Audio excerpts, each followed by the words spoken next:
Diego Garcia में Iran ने अपनी रेंज से बाहर मिसाइल कैसे मारी?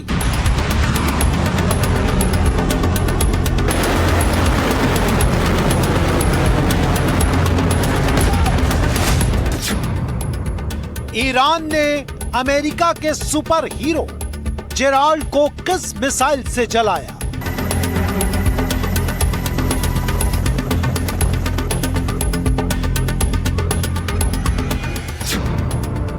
अमेरिका ने अयातुल्ला के घर में कौन से 30 बम मारे?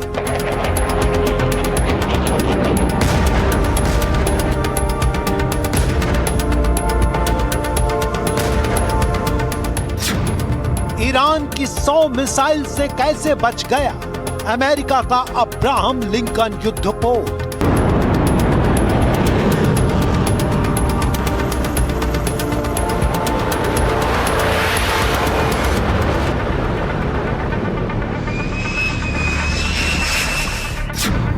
कौन सी मिसाइलें कार के भीतर घुसकर मार रही हैं?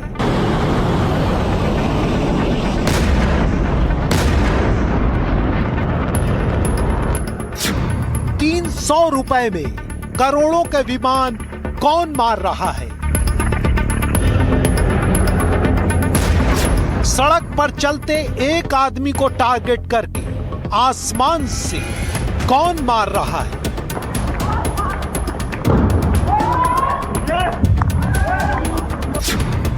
₹100 में समुद्री जहाज की रक्षा का बीमा कौन सा हथियार दे रहा है?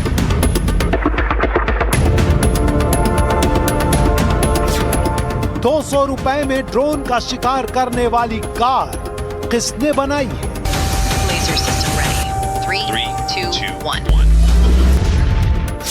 दुनिया की इकोनॉमी को हिलाने वाले युद्ध में सस्ते और टिकाऊ हथियारों की होड़ क्यों लगी?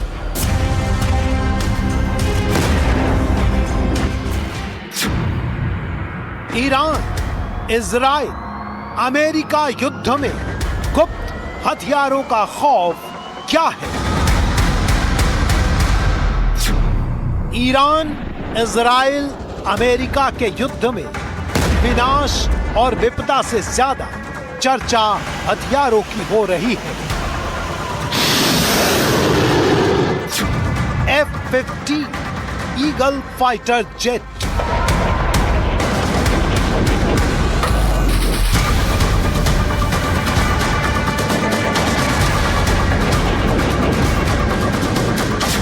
F-35 Lightning II stealth fighter,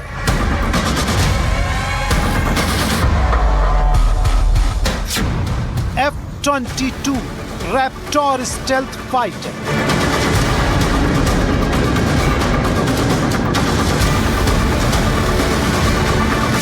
F-16 Fighting Falcon, 810 Thunderbolt II Warthog,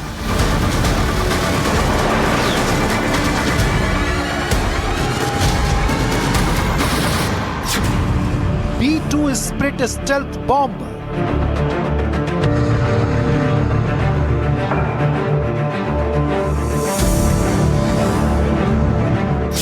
EA-18G Growler,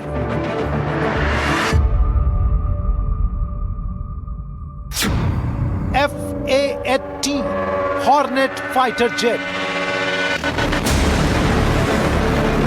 P-8A Poseidon,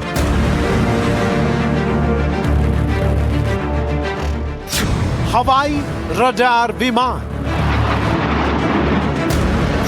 RC-135VW Rivet Joint, B-1B Lancer Strategic Bomber,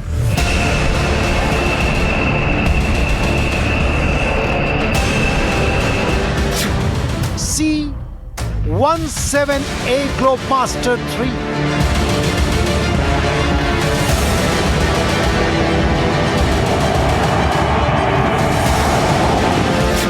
C-130 Hercules,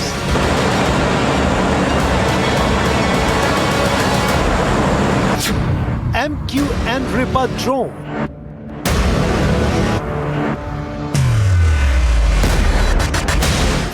FLM-136 Lucas drone,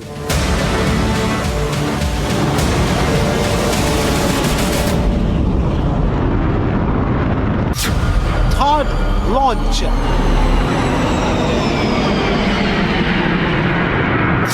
Patriot launcher,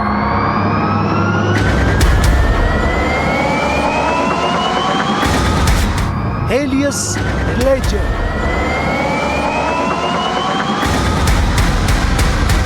AeroVironment Ledger, Iron Beam Ledger, 3, 2, 1. Rocket launched.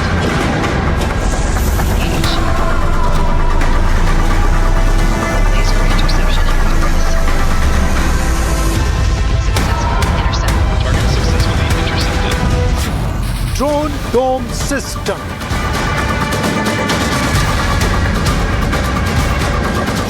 Drone Hunter,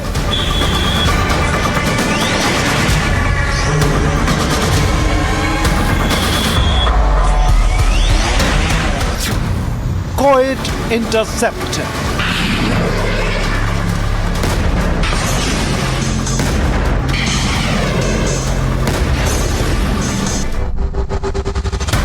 America और Israel के ये 24 हथियार युद्ध में जो कर रहे हैं उसमें से 10% आपको दिखता है, लेकिन 90% सामने नहीं आता।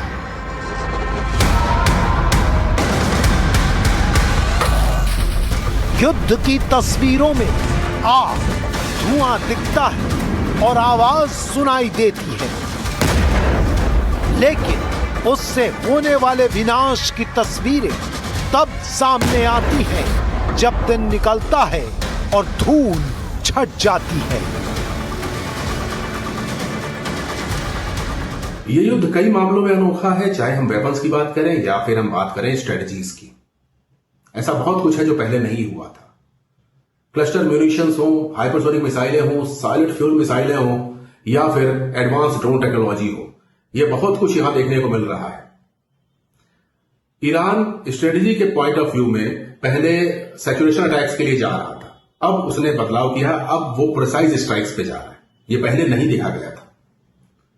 और जो मिसाइल प्रोडक्शन कैपेबिलिटीज हैं वो भी एक बड़ा गेम चेंजर यहां पर साबित हो रही है। ईरान के पास ताकत है, उसने दिखाया है कि वो एक महीने में 100 के आसपास मिसाइलें आज भी बना सकता है।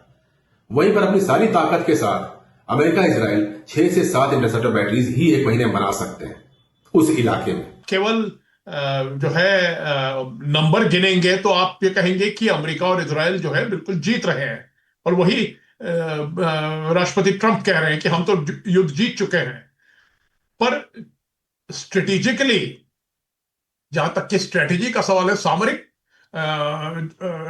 जो मसला है वो अभी उलझा हुआ है, क्योंकि ईरान का पलड़ा अभी हॉर्मुज की खाड़ी में भारी है और वहां पे कोई बड़े ऐसे हथियार नहीं है जिनकी बहुत जबरदस्त क्षमता हो, पर ऐसे हथियार हैं जो कि अप्रोप्रिएट हों, कि वहां के लिए जो है उचित हों।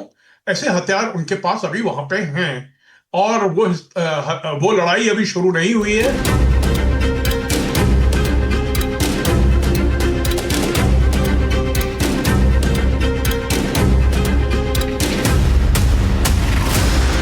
ईरान के खिलाफ समुद्र में तैरती ये बोट बेहद खतरनाक है। नाम है गार्ड।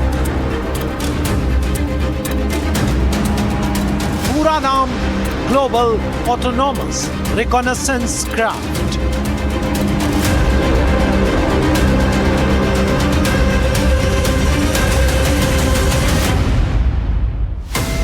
बिना पायलट के चलती है, अपने आप भी चल सकती है और रिमोट से भी। मकसद समुद्री खतरों की जासूसी। 5000 घंटे तक लगातार काम करने की अग्नि परीक्षा पास कर चुकी है। रियल टाइम डेटा कलेक्शन और ट्रांसमिशन करती है। मुश्किल स्थितियों में कम्युनिकेशन कनेक्टिविटी भी दे सकती है। सरफेस वॉरफेयर में समुद्र से जमीन पर हमला कर सकती है। पनडुब्बियों को पहचानकर उन पर हमला कर सकती है, समुद्र में बिछी माइंस को खोजकर खत्म कर सकती है, समुद्र के बीच से पानी के नीचे और ऊपर ड्रोन उड़ा सकती है, 1 घंटे में 25 किलोमीटर क्रूज करती है, अधिकतम 74 किलोमीटर प्रति घंटे की रफ्तार से चल सकती है। अमेरिका इस बोट को अपनी ताकत बता रहा है। हॉर्मुज गलियारे में जिस तरह से ईरान ने उसे समुद्री माइंस के चक्रव्यूह में फंसाया है, उसके तोड़ के लिए ही वो इसे लेकर आया है, जिसका मुख्य मकसद माइंस को देखना, जानना और उड़ाना ही है। हालांकि कुछ दिन पहले ही अमेरिका के राष्ट्रपति डोनाल्ड ट्रंप ईरान की ऐसी ही एक विशेष बोट को बहुत गलत बता रहे थे, जिसका मकसद समुद्र में माइंस बिछाना था। There's specific boats that are meant to put mines on. How would you like to have a nation that has 22 boats where their sole function, they're very different looking boats. You wouldn't want one for your family. They're not pretty. Their sole function is to lift a mine into the water and drop it a certain number of feet down. But they had 22 of them. We've taken out all of them, but you can probably drop them off other boats. So we don't even know. By the way, we don't know that any mines have even been dropped. But the thought that they would scares people that have billion-dollar ships.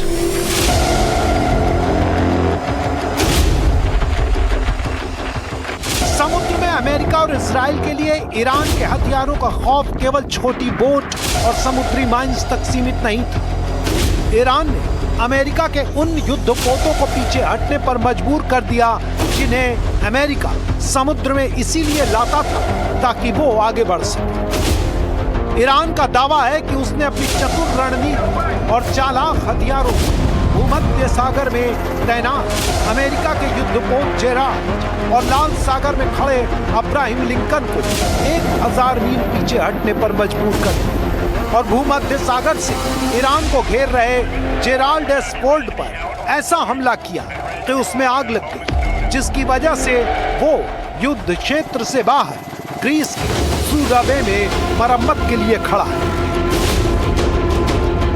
They shot 100 missiles at one of our aircraft carriers, the Abraham Lincoln, one of the biggest ships in the world, actually. And out of 101 missiles shot, every single one of them was knocked down in the sea. Think of that. Think of what that means. 101 missiles, highly sophisticated, very fast missiles shot. Out of 101, all 101 were shot down and now, for the most part, lie at the bottom of the sea. Pretty amazing, right? Amazing to watch them perform under great pressure because they have a matter of seconds to do it. If they don't do it properly, it's a big problem, you know, because these were very powerful missiles coming. And so a lot of people choke. They don't choke. These guys don't choke. They're the best in the world. We have the best in the world, yeah.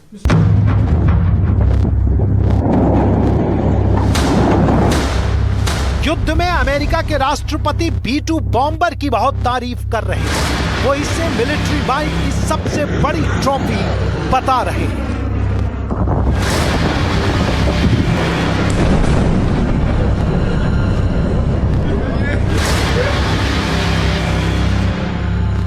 You don't mind if I keep this here, do you? Isn't that a beautiful thing? You know, I used to look at it, and I said, it's a piece of art, but how can it be effective? It's so stealth.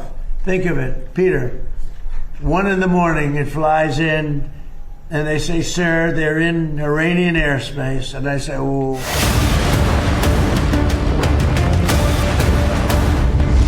Iran की missile क्षमता, परमाणु क्षमता और जमीन के भीतर बने रक्षा कारखानों और स्टोर्स को तबाह करने के लिए अमेरिका ने B-2 बॉम्बर का इस्तेमाल किया है।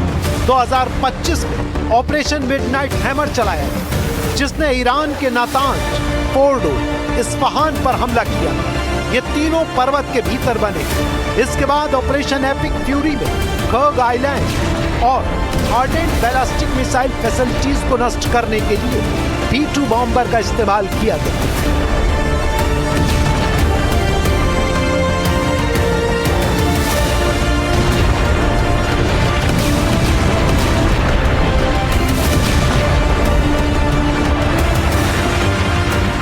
If these gorgeous B-2 bombers, give me that bomber, Andrews. Let me just hug that little sucker. Give me that bomber over there. Thank you. You knew immediately which one.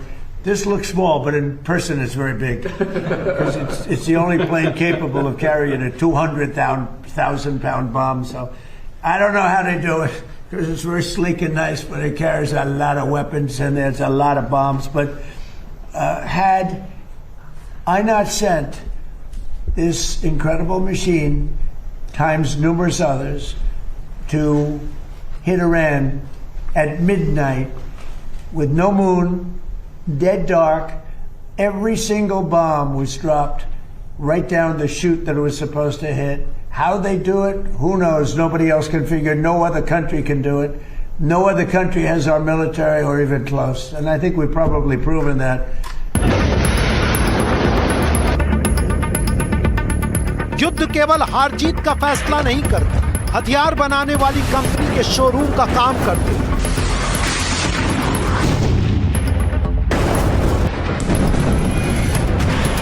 Super power का दावा करने वाले देश को दम दिखाने का मौका देते हैं। जिस देश के हथियार जितने ज्यादा अन्य देशों की सुरक्षा में लगे होते हैं, उसकी ताकत उतनी ज्यादा मानी जाती है।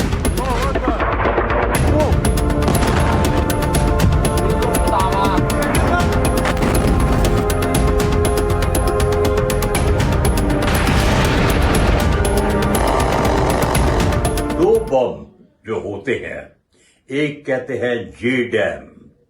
JDAM जो बम होता है, जॉइंट डायरेक्ट अटेनमेंट बम, मतलब वो उसामा बिन लादेन के लिए इस्तेमाल किया था। वो जमीन के अंदर जाता है और एक्सप्लोड होता है। दूसरा होता है ग्राउंड बस्टर बम, अटैक करता है बस्टर, वो भी जमीन के नीचे जाके एक्सप्लोड करते हैं। तो सुरंग में भी कोई है तो उसका हर्जा होता है। तो अब B-2 बॉम्बर का धमकी दे रहे हैं। B-2 बॉम्बर परमाणु हथियार भी इस्तेमाल करते हैं, तो धमकी दे रहे हैं ईरान को, हम B-2 बॉम्बर भेज रहे हैं।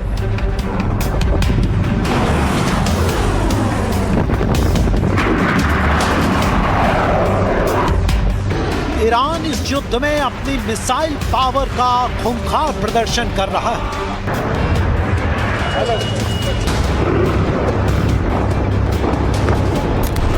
तेल अवीव ईरान के मिसाइल हमले का एक वीडियो सामने आया, जिसमें एक रिहायशी इलाके में कई कार खड़ी, कार के बगल से दो लोग निकलते हैं, अचानक भागकर बगल की बिल्डिंग में घुसते हैं और तभी एक मिसाइल आती है और सीधे कार की छत पर घुस जाती है।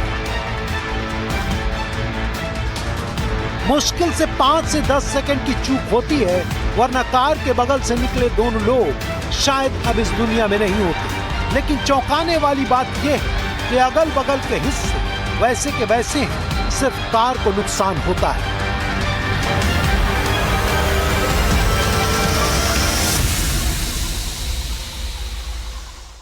ईरान ने अपनी स्ट्रेटजीज में, अपने हथियारों के चयन में एक बड़ी यूनिकनेस दिखाई।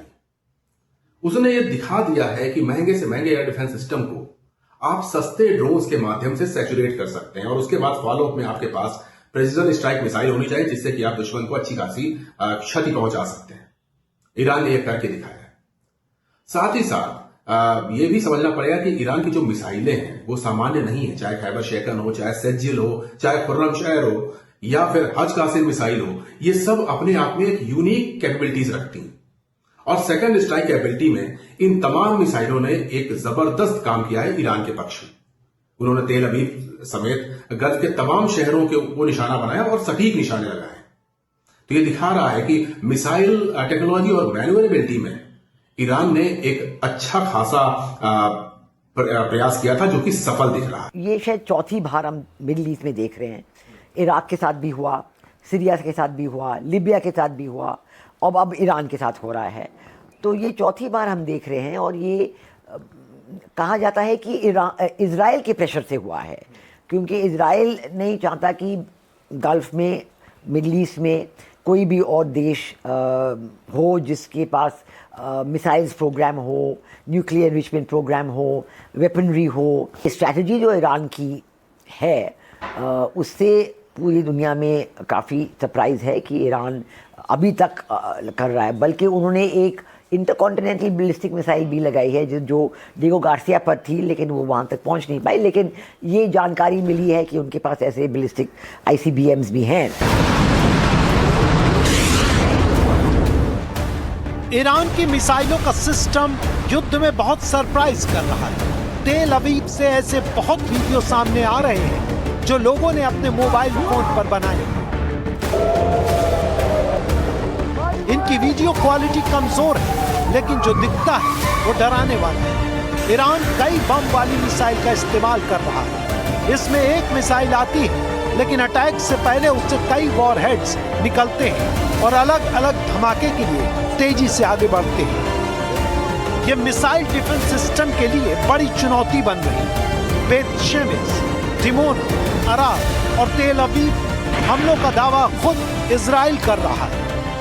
ईरान ने मिसाइल और ड्रोन को मिलाकर अटैक का ऐसा कॉकटेल तैयार किया है जिसमें आयरन डोम जैसे ताकतवर सिस्टम को धोखा ही धोखा मिल रहा है।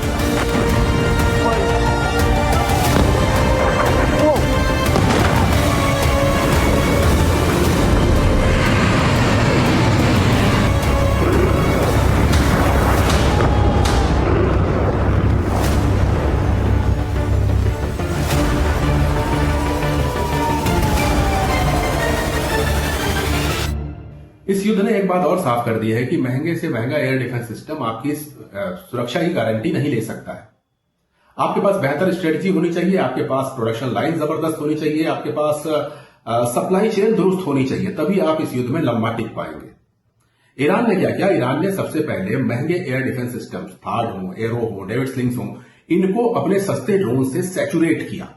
उसके बाद अपने प्रिसाइज वेपन्स निकाले, मिसाइलें निकाली जो कि हाइपरसोनिक गति से चलती हैं, जो कि हवा में जबरदस्त तरीके से मैनूवर करती हैं, और उनको इन्हीं महंगे एयर डिफेंस सिस्टम्स ने पकड़ने में पूरी सफलता हासिल नहीं करी और वो टारगेट्स पर लगी जाके। और ईरान की ताकत ये थी कि उसके पास ऐसे ड्रोन्स मैन्युफैक्चरिंग और मिसाइल मैन्युफैक्चरिंग का जो पूरा एक अमला है वो अभी तक इंटैक्ट है। वो कोशिश कर रहा है कि बड़ी संख्या में प्रोडक्शन जारी रहे और इस युद्ध में दुश्मन की लागत को बढ़ाया जा सके, और यहां पर ईरान बेहतर कर रहा है।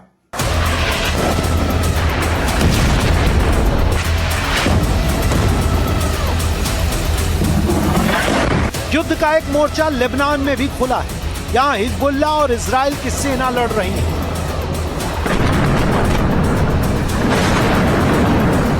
यहां पर इजराइल जमीन से भी हमला कर रहा है। इजराइल के प्रसिद्ध टैंक मरकावा मोर्चे पर तैनात है। हिजबुल्लाह ने दावा किया है कि उसने मरकावा टैंक पर हमला करने के लिए पहली बार FPV ड्रोन का इस्तेमाल किया है।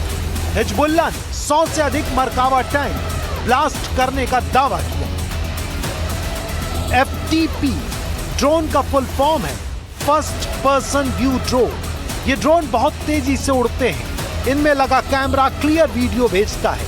इसका इस्तेमाल सुसाइड ड्रोन के लिए किया जाता है क्योंकि इसमें टारगेट को आखिरी समय तक देखा जा सकता है और जहां पर अटैक करना है बिल्कुल वहीं अटैक किया जाता है।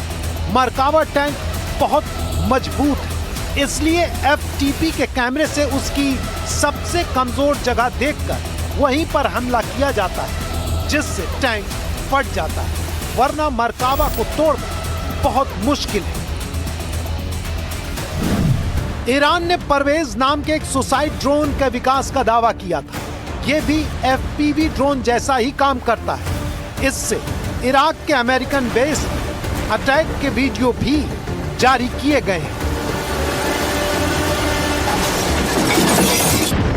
ईरान के ड्रोन्स ने युद्ध की तस्वीर बदल दी है।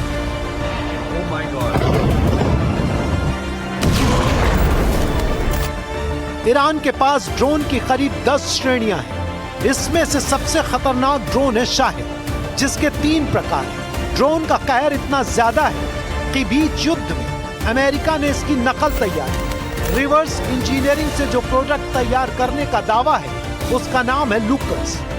इसका फुल फॉर्म है low cost uncrewed combat attack system. यह अमेरिका की स्कॉर्पियन टास्क फोर्स के पास है। पहली बार इसका इस्तेमाल ऑपरेशन एपिक फ्यूरी में ईरान के खिलाफ किया जा रहा है।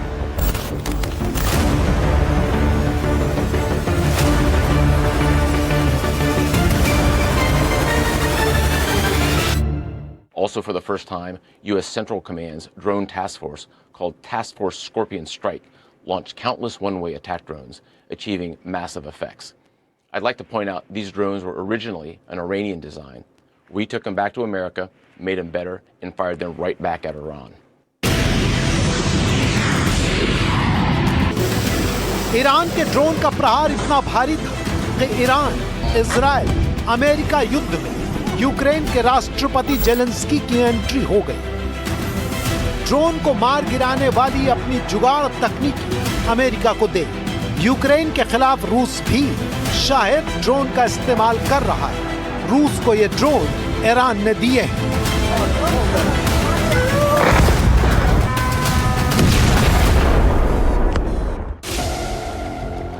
Drone dome system, radar number 1, radar number 2, EO camera, RF jammer, high power laser beam.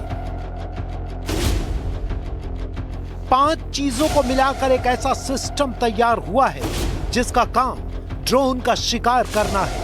तैयार करने में खर्च आता है 31 करोड़ 26 लाख 42 हजार रुपए।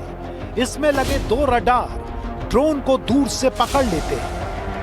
कैमरा 8 किलोमीटर तक देखता है, ऑब्जेक्ट को भीड़ से अलग करता है, पहचानता है और टारगेट लॉक कर देता है। जैमर ड्रोन की फ्रीक्वेंसी को पहचानने और जैम करने में इस्तेमाल होता है। High power laser beam drone को बेकार कर देती है। प्रति शिकार लागत बहुत कम आती है। बनाने में आयरन डोम जैसा खर्च नहीं, लेकिन ड्रोन से रक्षा में उसके दाम के मुताबिक ही रोकने का खर्च होता है।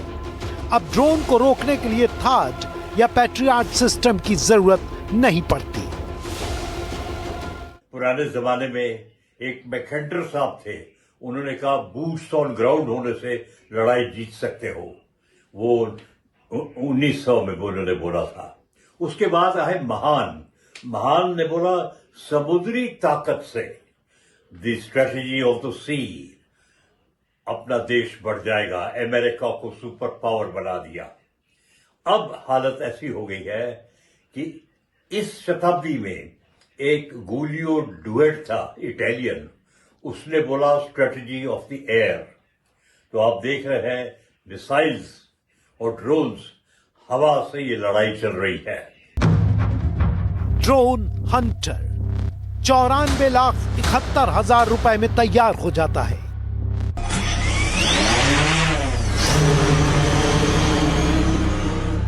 ये ड्रोन का शिकार करता है।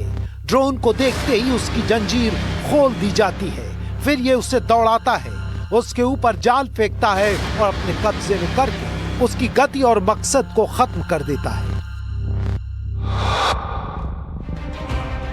इंटरसेप्टर 1 करोड़ रुपए का खर्च। ऐसे ड्रोन जो मिसाइल की तरह काम करते हैं।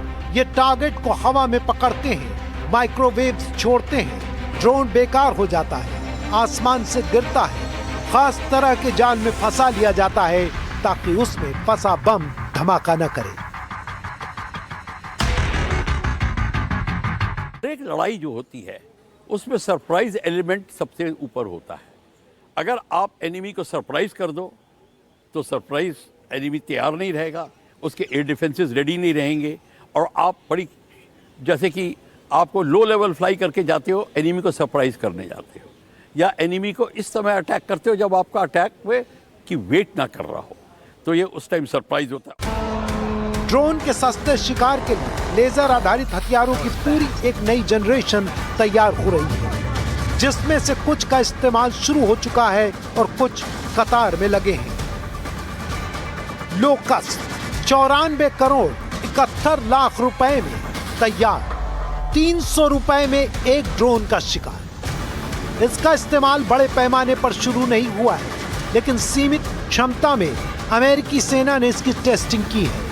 अपुष्ट सूत्रों का दावा है कि ईरान के ड्रोन्स को पैट्रियट और स्कड से गिराने में जब खर्च ज्यादा पड़ने लगा तो इसका भी इस्तेमाल किया गया, लेकिन लोकेशन क्लियर नहीं है। आयरन बीम 300 रुपए में ड्रोन का शिकार। 1000 किलोवाट का हाई एनर्जी लेजर वीपन है। यह प्रकाश की गति से अपने टारगेट के पास पहुंचता है। यह मल्टी लेयर डिफेंस सिस्टम का हिस्सा है। इसे किसी भी वाहन या जहाज में लगाकर जमीन या समुद्र कहीं भी इस्तेमाल किया जा सकता है। USS प्रिबले 300 रुपए से 1000 रुपए में एक ड्रोन का शिकार। अमेरिका की नौसेना में अर्लेग बर्ग क्लास डिस्ट्रॉयर है। यह पहला और अकेला शिप है जिसमें ऐसे लेजर सिस्टम लगाए गए हैं। लेजर वाले सिस्टम में आर्टिफिशियल इंटेलिजेंस की प्रमुख भूमिका है। ईरान युद्ध में AI का बहुत निर्णायक और महत्वपूर्ण इस्तेमाल किया गया, जिसने बहुत बड़े डेटा को एनालाइज करके हथियार को टारगेट अचीव करने में क्रिटिकल मदद की। आर्टिफिशियल इंटेलिजेंस के साथ ही साथ अगर आप उनको ऑटोमेटेड सिस्टम में ऐड कर दीजिए, जैसे रोबो के अंदर और इत्यादि के अंदर, तो एक बड़ा इफेक्टिव वेपन बन जाता है, जिसकी अपनी इंटेलिजेंस भी होती है, जिसकी अपनी क्षमता भी होती है। तो आर्टिफिशियल इंटेलिजेंस जो है अब भारत किसी भी युद्ध का, किसी भी प्रणाली का जिसमें हथियार का इस्तेमाल हो रहा हो, उसमें बहुत ज़रूरी होगा। युद्ध में ईरान की मिसाइल सिटी बहुत चर्चा में रही। मिसाइल और एटॉमिक स्टोरेज की किलेबंदी को तोड़ना एक बड़ी चुनौती बनकर सामने आई। इसे मिटाने का दावा बार बार किया जा रहा है, लेकिन ईरान पलट कर वार करता है तो दावों पर सवाल खड़े हो जाते हैं। ईरान ने बहुत चालाकी के साथ अपने मिसाइल कारखाने, missile storage, missile launchers, atomic reactors, atomic labs को बड़े और नेचुरल पहाड़ों के नीचे तहखाना बनाकर छिपाया है। ये समुद्र से लगी ईरान की सीमा और पहाड़ों से बनने वाली ईरान की सीमा के आसपास बनाए गए। इन्हें मिटाने के लिए अमेरिका ने तरह तरह के बम का इस्तेमाल किया है। GBU-72 एडवांस 5K पेनिट्रेटर इनमें से सबसे घातक और वजनी है। वजन 2268 kg है। अमेरिकी सेनाओं ने इसे स्ट्रेट ऑफ हॉर्मुज के पास ईरान की भूमिगत मिसाइल सिटी, समुद्री सुरक्षा के लिए तैनात क्रूज मिसाइल बंकर्स के ऊपर गिराया है। कर्ग आइलैंड में भी भारी बमबारी की गई। जमीन के भीतर घुसकर भारी विनाश इस युद्ध की जरूरत भी है और खासियत भी, क्योंकि ईरान ने अपनी ताकत को तहखाने से बख्तरबंद बनाया है, लेकिन अमेरिका को अपनी बम डील पर पूरा भरोसा है। We see ourselves as part of this negotiation as well. We negotiate with bombs. We negotiate with bombs.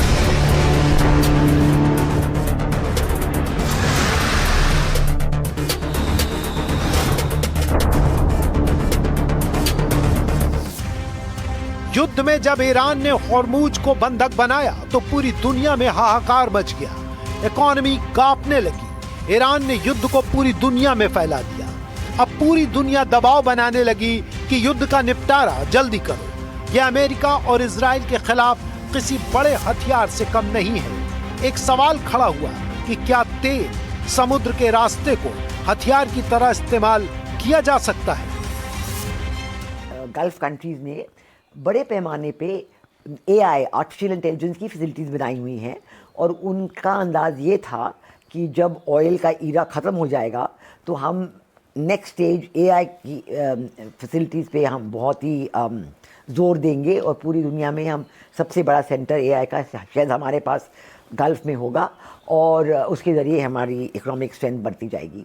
तो ईरान ने काफ़ी हद तक AI फैसिलिटीज़ पे हमला किया है। इसलिए बहुत सारे लोग जो हैं जो कतार के ही गैस सप्लाई पे निर्भर हैं, डिपेंडेंट हैं। अगर उनकी गैस सप्लाई नहीं आए तो वो बिल्कुल उनकी इकॉनमी बिल्कुल रह जाएगी। अब हमने देखा है कि ईरान ने रास्ताफान गैस फील्ड पे हमला किया है और वहाँ काफ़ी नुकसान पहुँचा है और ये कहा जाता है कि 25% उसकी जो कैपेसिटी थी वो डिस्ट्रॉय हो चुकी है और कतार ने कहा है कि हमें $26 बिलियन और 3 साल या 5 साल और चाहिए इसे रिस्टोर करने के लिए और उन्होंने पूरा अपना जो गैस प्रोडक्शन है बंद कर दिया है। तो इससे पूरे वर्ल्ड इकोनॉमी पे बहुत ही नेगेटिव असर पड़ा है और इससे बिल्कुल जो इसका इम्पैक्ट जो है, एक ही देश की मैं बात कर रही हूँ, इसका इम्पैक्ट बहुत सीरियस है। युद्ध के 1 महीने में अमेरिका ने करीब 9,000 स्ट्राइक्स की। ईरान ने भी हमले की 83 वेव पूरी कर ली। We will kill you.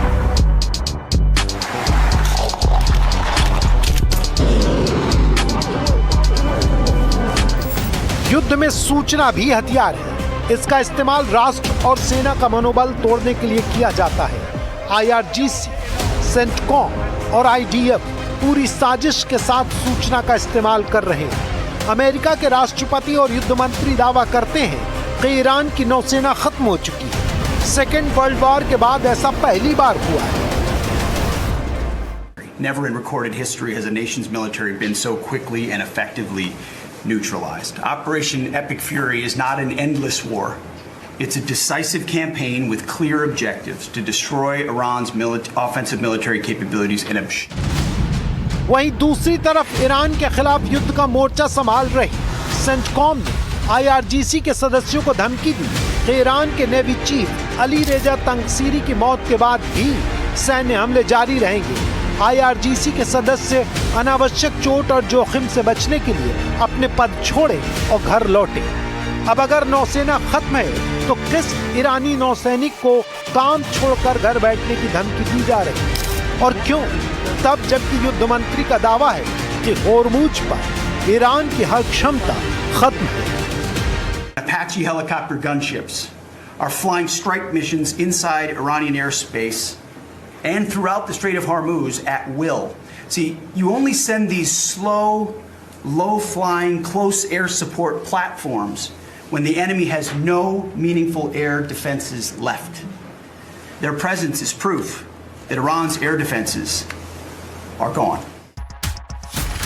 हालांकि सच्चाई यह है कि होर्मुज से कोई जहाज बिना ईरानी इजाजत के निकल नहीं पाया। अमेरिका ने होर्मुज छोड़ने के लिए ईरान को बस तारीख पर तारीख दी। बिना ईरान की मर्जी के होर्मुज में परिंदा भी पर नहीं मार पाया। इस बात में कोई शक नहीं है कि इस युद्ध में ईरान की नेवल क्षमता और एयरफोर्स की क्षमता, ये दोनों पूरी तरह से, या कहें कि लगभग 2/3 तो नष्ट हो ही चुकी है। यानी कि इस तरफ से जो अमेरिका का दावा है कि उसने एयर सुपीरियरिटी हासिल कर ली ईरान के ऊपर, वो काफी हद तक सही भी है, क्योंकि अमेरिका और इजराइल जहां जा रहे हैं वहां पर एयर स्ट्राइक कर रहे हैं। लेकिन साथ ही साथ हमको ये ध्यान रखना चाहिए कि ये युद्ध पहले से ही अमेरिका इजराइल के पक्ष में झुका हुआ था। उनके पास ताकत थी, उनके पास हथियार थे, उनके पास कैपेबिलिटीज थी। लेकिन ईरान ने जो एक एसिमेट्रिक वॉर शुरू किया है, उसने ईरान को एक फुटहोल्ड दिया इस युद्ध में और हॉर्मुज को बंद करके, हॉर्मुज के ऊपर अपनी कंट्रोल बढ़ा के, भले ही नेवल क्षमता कम हुई है लेकिन उसके बावजूद छोटे शिप्स का इस्तेमाल करके, बोट्स का इस्तेमाल करके हॉर्मुज पर पकड़ बनाना ईरान का एक मास्टर प्लान रहा है और उसने इस पूरे युद्ध में कमजोर होने के बावजूद ईरान को एक ताकत दी है।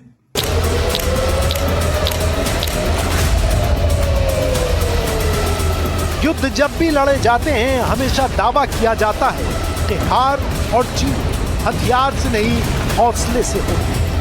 जंग का फैसला आसमान से नहीं, जमीन पर होता है, क्योंकि इतिहास हवा में नहीं लिखा जाता, उसके नीचे सच्चाई का कठोर धरातल जरूरी है। जमीन पर उसकी सेनाएं जरूर हैं। ईरान भी जमीन पर मुकाबले के लिए तैयार है।